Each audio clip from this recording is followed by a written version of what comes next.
Las tomamos que se sientan a temperatura agradable y las vamos a colocar en estos puntos de infusión acá. Primero, el primer movimiento es martilleo, martillamos. Tranquila que puso bolsita plástica, ahorita te voy a sacar con la toallita.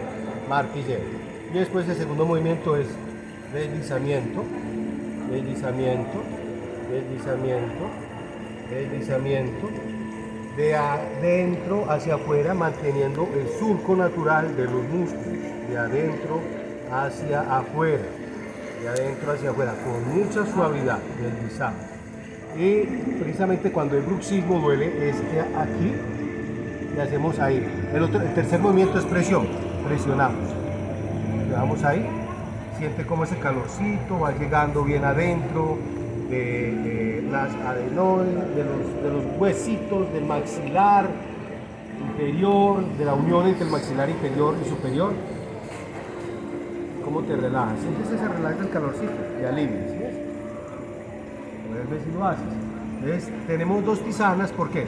Mientras una vuelve y se nos calienta, la ponemos ahí, la otra la sacamos nuevamente y hacemos el mismo procedimiento. ¿Cuál es el procedimiento que estamos realizando?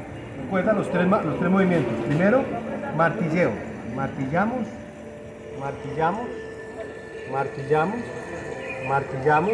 El segundo movimiento es deslizamiento, deslizamiento, de adentro hacia afuera, reafirmando los músculos de la cara, deslizamiento. Y el tercer movimiento es presión. Haces presión, sobre todo ahí donde duele, donde está la unión del maxilar inferior y el superior. Presionamos y pueden hacerse círculos. ¿Cómo lo estás sintiendo ahora?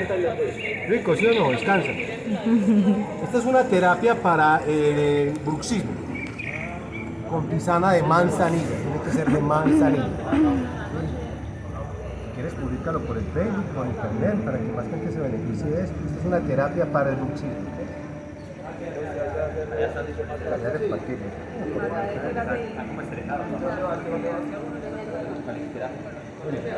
Volvemos otra vez a hacerlo, cambiamos, póntelo como si fuera un poncho, un poncho eso, ahí. Recuerda, martilleo, martillamos, martillamos, martillamos, deslizamiento, deslizamiento, eso es, vete los ojales por ahí, la mano por los ojales y aprieta el botón de la mitad.